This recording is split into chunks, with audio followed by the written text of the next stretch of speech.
42টা কেন্দ্রেই তোলামূল তার প্রার্থী তালিকা ঘোষণা করে দিয়েছে এবং এখানে ইন্ডি জোটের অপমৃত্যু হয়ে গেছে। তাই এখানে সংসদ নির্বাচন যেমন করতে হবে, মোদিজিকে তৃতীয়বারের জন্য প্রধানমন্ত্রী করতে হবে। মোদিজি কি কি করেছেন? মোদিজি ভারতবর্ষে 175টা স্কিম তিনি তৈরি করেছেন, যে স্কিম বহুজন সুখায় বহুজন হিতায় সকলের মঙ্গলে কাজে লেগেছে।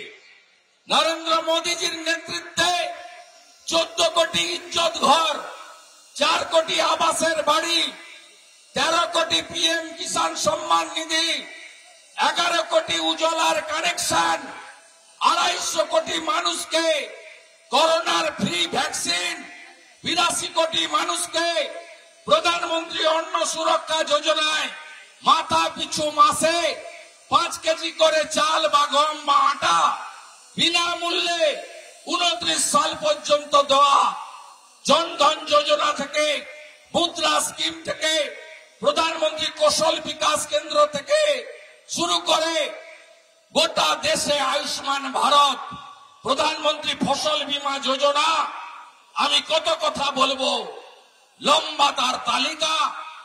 এটাই নরেন্দ্র মোদীজি করেছেন। নরেন্দ্র মোদীজি ক্ষমতায় আসার আগে ভারতবর্ষে নির্বাচন হতো পরিবারবাদের উপরে, তোষণের রাজনীতির উপরে, জাতপাত সম্প্রদায়ের উপরে।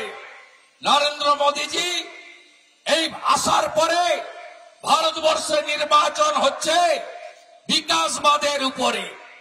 নরেন্দ্র মোদীজিকে, বিজেপিকে, বিশেষ করে সংখ্যালঘু মুসলমানদের থেকে দূরে সরিয়ে রাখা হয়। আমি আপনাদের মাধ্যমে জানতে চাই, প্রধানমন্ত্রী আবাস যোজনা, প্রধানমন্ত্রীর ইজ্জত ঘর শৌচালয়, উজালা যোজনা, পিএম কিষাণ সম্মান নিধি, আরো স্কিম, হর ঘর নল সে জল, একটা নাম বলুন যেটা প্রধানমন্ত্রী করেছেন কেবলমাত্র হিন্দুদের জন্য? না, আমাদের প্রধানমন্ত্রী ভারতবর্ষের সবার জন্য করেছেন। তাই তিনি বলেন, সবকা সাথ, সবকা বিকাশ, সবকা বিশ্বাস, সবকা প্রয়াস। ভারতবর্ষ মানে হিন্দুস্তান, সনাতন সংস্কৃতি।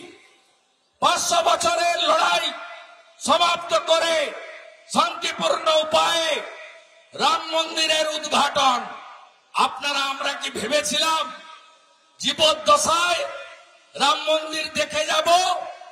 ভেবেছিলেন কেউ? কেউ ভাবেননি। শান্তিপূর্ণ ভাবে তিনি এই কাজ করেছেন, দেশ রামময় হয়েছে।